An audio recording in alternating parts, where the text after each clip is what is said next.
अस्सलाम वालेकुम। आज हम बनाएंगे क्रॉसेंट्स कैसे बनाएंगे, बहुत सिंपल है। अगर आप इस रेसिपी को फॉलो करते हैं तो यकीन जाने आपको ज़रा भी मुश्किल नहीं लगेगा और बाज़ार से अच्छे, बेकरी से अच्छे आप क्रॉसेंट्स घर में बना सकते हैं। और ये बहुत इजी है। इवन कि अगर आपके घर में ओवन नहीं है तो आप पैन में बना सकते हैं। आज हम जो रेसिपी शेयर करेंगे वो ओवन की करेंगे। नेक्स्ट टाइम इंशाल्लाह मैं आपको पैन में बनाना भी बताऊंगी कि कैसे बनाते हैं। इसके लिए क्या लिया, इसके लिए ये मेरे पास तकरीबन 2 कप मैदा है। 2 कप मैदा लेंगे। ये देखिए 1 चम्मच नमक है, 1 चम्मच चीनी है, चीनी पाउडर जो होता है वो डालेंगे, और 1 चम्मच ही हमारे पास यीस्ट है। इसको थोड़ा सा हम मिक्स करेंगे हाथों से। उसके बाद हम डालेंगे मेल्टेड बटर है तो वो ठीक है, नहीं तो देसी घी भी आप डाल सकते हैं। 2 चम्मच है।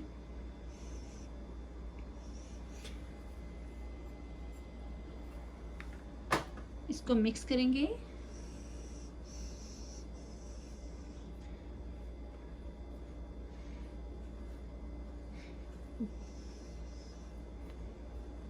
और आप ये देखेंगे कि कितनी लेयर्स वाला और कितना खूबसूरत, कितना मज़े का क्रॉसेंट्स हम बनाएंगे। इसमें अब हमारे पास है नीम गर्म दूध। ये मैंने 1 कप से ज़्यादा लिया है, तो आपको जितना यूज़ करना है, जितना आपको बेस्ट लगे, जिससे आपकी डो अच्छी बने, इतना ही आप यूज़ कीजिए। इसको हम इससे गूंद लेंगे।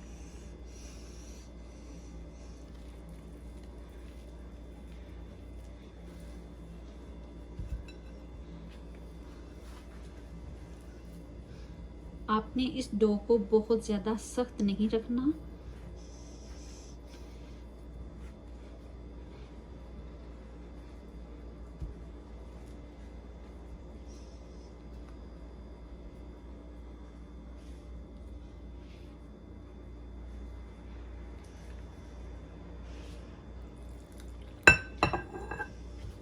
थोड़ा थोड़ा दूध डाल के आप इसको गूंद लें, ताकि अगर दूध ज़्यादा ना हो, कम हो तो हम दोबारा से डाल सकते हैं। अगर आपको ज़्यादा लगे तो आप थोड़ी सी क्वांटिटी जो है वो मैदे की बढ़ा सकते हैं। हल्की सी बढ़ानी पड़े ठीक है। अगर आप लाइक आधा कप डालते हैं तो उसके लिए आपको यीस्ट भी डालनी पड़ेगी। चलें जी, इस आटे को हम अच्छी तरह से गूंद लेते हैं। चलें जी, अब तकरीबन जो है डो हमारी रेडी है। अब हम इसको क्या करेंगे, अच्छी तरह से बॉल सा बना के इसको राइज होने के लिए 1 से 2 घंटे के लिए रख लेंगे। अच्छा, एक और बात है कि अगर आपके पास वेदर बहुत ठंडा है, कोल्ड है, तो आप इसको 3 से 4 घंटे के लिए भी राइज कर सकते हैं। अगर जैसे पाकिस्तान में, बाकी दुबई वगैरह में हमारा वेदर होता है, तो उसके लिए हम आई थिंक 1 आवर काफ़ी है, 1.5, इससे ज़्यादा ज़रूरत नहीं होती। लेकिन क्योंकि हमारे पास वेदर काफ़ी ठंडा होता है तो मुझे इसको ज़्यादा देर के लिए रखना पड़ेगा। और एक और आपको सीक्रेट बताऊंगी, क्रॉसेंट का और पिज़्ज़े का जो डो होती है वो सेम होती है। जस्ट इतना फ़र्क होता है कि आप जो ऑयल है, बटर या जो देसी घी है, वो उससे थोड़ा सा ज़्यादा डालते हैं। लाइक अगर वो 1 स्पून डाल रहे हैं उस आटे में, उस डो में, तो इसमें आप 2 स्पून डालेंगे। इतना सा फ़र्क होता है। अदरवाइज सारा इसका जो प्रोसीजर है डो बनाने का वो सेम है। अगर आपको पिज़्ज़ा की डो बनानी आती है तो आप समझें कि आप क्रॉसेंट्स बना सकते हैं। चलें जी, इसको मैं किसी चीज़ से ढक के 2 आवर्स के लिए राइस होने के लिए रखूँगी, और उसके बाद हम दोबारा मिलते हैं। चलें जी, देखिए अल्हम्दुलिल्लाह हमारा जो हमारी डो थी वो राइस हो चुकी है अच्छी तरह से। अब हम क्या करेंगे, पहले मैंने थोड़ा सा आटा गिराया है, मैदा जो होता है, थोड़ा सा हम और गिराएंगे ताकि इस जो प्लेट है इसके साथ ना चिमटे। ठीक है, आपने इसको ऐसे करके बेल लेना है।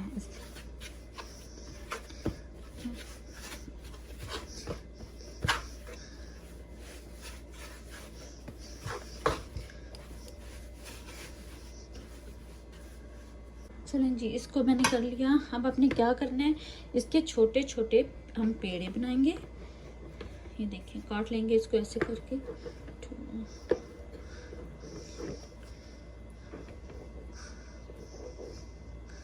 राइस बहुत अच्छा हुआ है।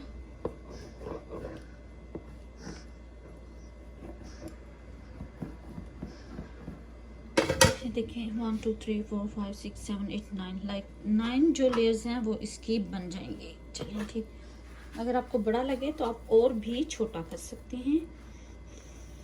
अब आपने इसके छोटे छोटे बॉल्स बना लेने हैं। ठीक है, चलें चेक करें कि ये हमारे पास पेड़े बन गए। 9 पेड़े हैं। अब हम इनकी 9 रोटियां बनाएंगे। पतली पतली बनाएंगे, ज़्यादा मोटी नहीं रखेंगे कि आप नान नहीं बना रहे, कि आप नान जितना मोटा नहीं रखेंगे इसको, बिल्कुल जैसे आप चपाती बनाते हैं इतना आपने इसको रखना है। चलिए जी, स्टार्ट करते हैं रोटी बनाना। मैं बेल लेती हूँ और आपको फिर दिखा देती हूँ। चलिए जी, ये देखें, एक चपाती सी जो मैंने बना ली। ये जो नीचे प्लेट है इसको मैं ग्रीस नहीं कर रही, ये भी ध्यान रखिएगा। अब हम क्या करेंगे, मेरे पास बटर है, बटर को मैंने मेल्ट कर लिया, लाइक ओवन में कर लिया, आप ही कर लें माइक्रोवेव में। तो इसको हम ब्रश कर लेंगे।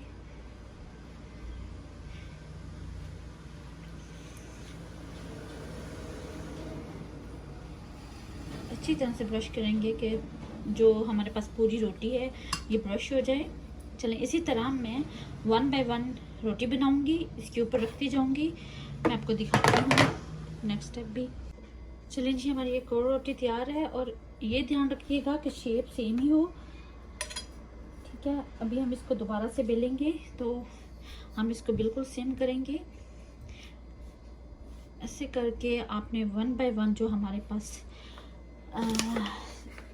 जितने भी पेड़े हमने बना के रखे हैं उनकी हम रोटी बना लेंगे। और ऐसे करके रोटी बना के एक रोटी के ऊपर दूसरी रखते जाएंगे और ऐसे ब्रश करते जाएंगे। ठीक है, चलें जी, रोटी सारी तैयार हो चुकी हैं। ये लास्ट वाली थी, सेकंड लास्ट थी। इसके ऊपर मैंने बटर लगा लिया। ये मेरे हाथ में है दूसरी जो हम सबसे ऊपर डालेंगे। अच्छा, इसको थोड़ा सा आपने बड़ा रखना है ऐसे, ताकि इनको कवर कर सकें। ठीक है, ऐसे करके आपने इसको कवर करते जाना है।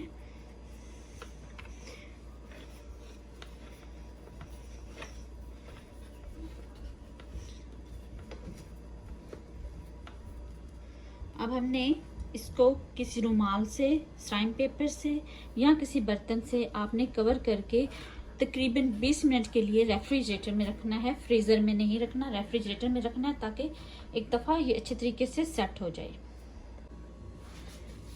चलें जी, अब तकरीबन 20 मिनट के बाद मैं इसको निकाल रही हूँ।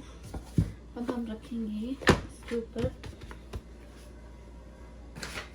थोड़ा सा, हम जो मैदा है वो इसके ऊपर गिराएंगे। इस तरह उठा के इस तरह आप नीचे भी आटा गिरा लें।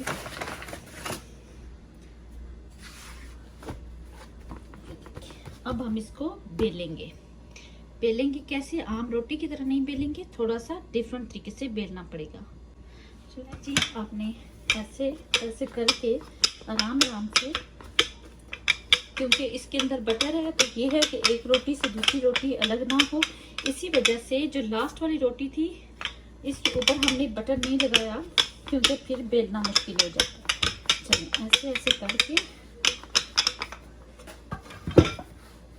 फिर ऐसे की दूसरी साइड पे भी कर लेंगे। अब ज़रा बेलना आसान है। ये देखिए, तकरीबन ठीक बेली जा रही है। अच्छा, ज़्यादा इसको पतला नहीं आपने करना। इसकी जो मोटाई है वो थोड़ी सी होनी चाहिए।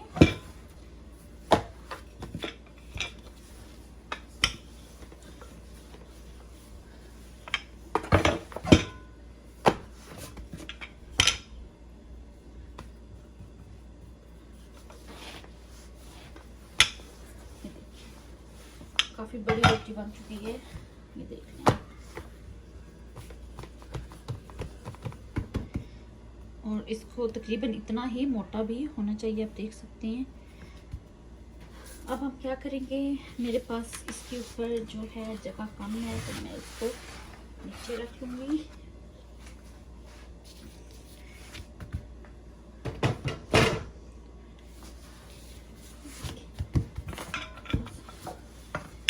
अब ठीक है, अब हम इसको कट करेंगे पिज़्ज़ा कटर से। चलें जी, अब हम इसको कट करेंगे। अच्छा, ये मैंने, मेरे पास चम्मच है, ये मैंने इसलिए रखा कि शेप ठीक बने। अगर आपके पास स्केल है, मेरे पास स्केल नहीं था तो मैं इससे कट कर रही हूँ। ऐसे करके आपने इसको कट करना है। थोड़ी सी हमारी शेप खराब होगी, चलें इसको इसके साथ मिला लेंगे, या इसको मैं रिमूव कर लेती हूँ।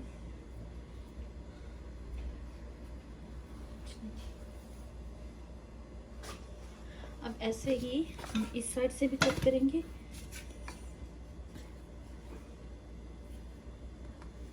यहाँ पे बेस्ट है, देखिए।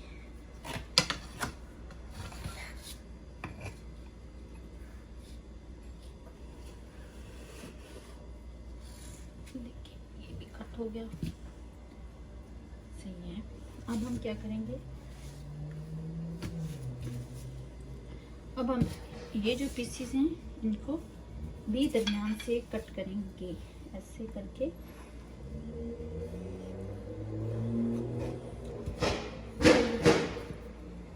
अगर स्केल हो तो ज़बरदस्त है, मेरे पास स्केल नहीं था, घर में अवेलेबल नहीं था, तो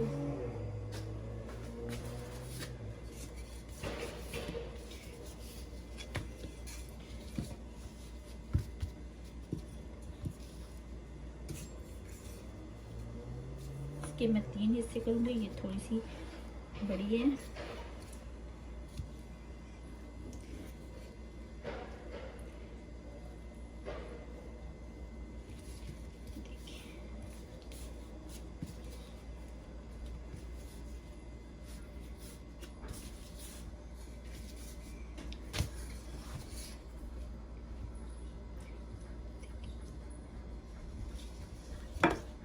चलें जी, ये देखिए तैयार हो चुकी है। अब हम इसको क्या करेंगे, ये जो साइड होगी इसको हल्का सा कट लगाएंगे, ठीक है, ऐसे करके।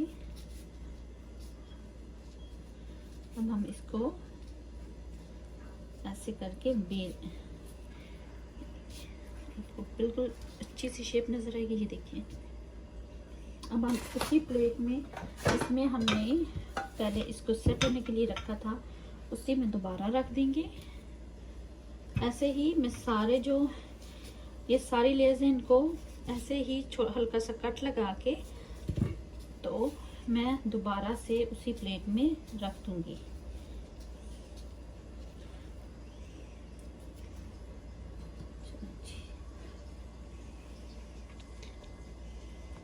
ये देखिए जी, ये मैंने तैयार कर ली है। अब हम क्या करेंगे, इनको 10 से 12 मिनट के लिए हम सेट होने के लिए एक साइड पे रख देंगे, और जो बाकी प्रोसीजर होगा वो कर लेंगे। चलें जी, स्टार्ट करती हूँ। चलें जी, अब हम इसी के साथ ये तैयार करने के बाद हम इसको जब 10 मिनट के लिए रखेंगे तो बटर से, ब्रश से बटर लगा लेंगे, लेकिन ज़्यादा नहीं लगाइएगा, हल्का हल्का ठीक है। अगर आपको ज़रूरत महसूस हो तो आप दोबारा से जब आप ओवन में रखते हैं थोड़े से हल्के से, ये जब तैयार होती हैं उसके बाद भी आप लगा सकती हैं।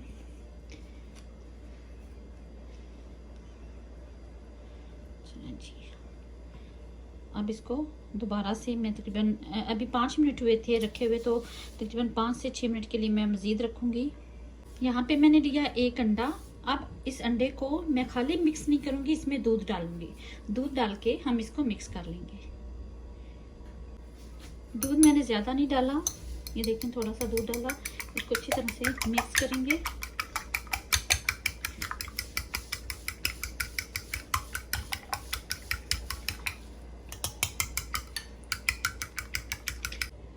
ओवन को मैंने प्री हीट कर लिया है, तकरीबन 15 मिनट हो चुके हैं चलाए हुए, ऑन किए हुए, और अब वो प्री हीट है। अब जस्ट हमें इसको अंदर रखना है, वो बताना मैं भूल गई थी, आई एम सॉरी। अब हम इसको हल्का हल्का दूध और अंडे वाला जो ब्रश है वो करेंगे, हल्का हल्का, बहुत ज़्यादा नहीं।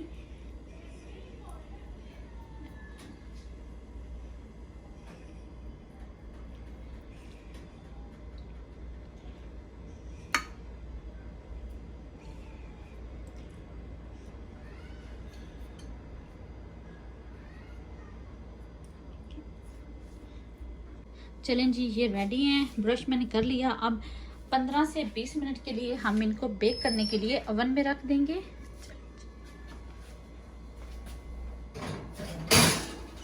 और देखते हैं 15 से 20 मिनट के बाद। 15-20 मिनट हो चुके हैं, चेक करें माशाल्लाह से कितने ज़बरदस्त क्रॉसन्स बने हैं। और मैं इनको देखें अंदर तक ये इनकी लेयर्स नज़र आ रही हैं। जितनी लेयर्स हम वो रोटी बनाएंगे इतनी ही लेयर्स इसकी बनेंगी। बहुत ज़बरदस्त तैयार हुए हैं। आपने इस रेसिपी को ट्राई करना है और मेरे साथ शेयर करना है कि आपको ये रेसिपी कैसी लगी। आपने अपने घर वालों का बहुत ज़्यादा ख्याल रखना है।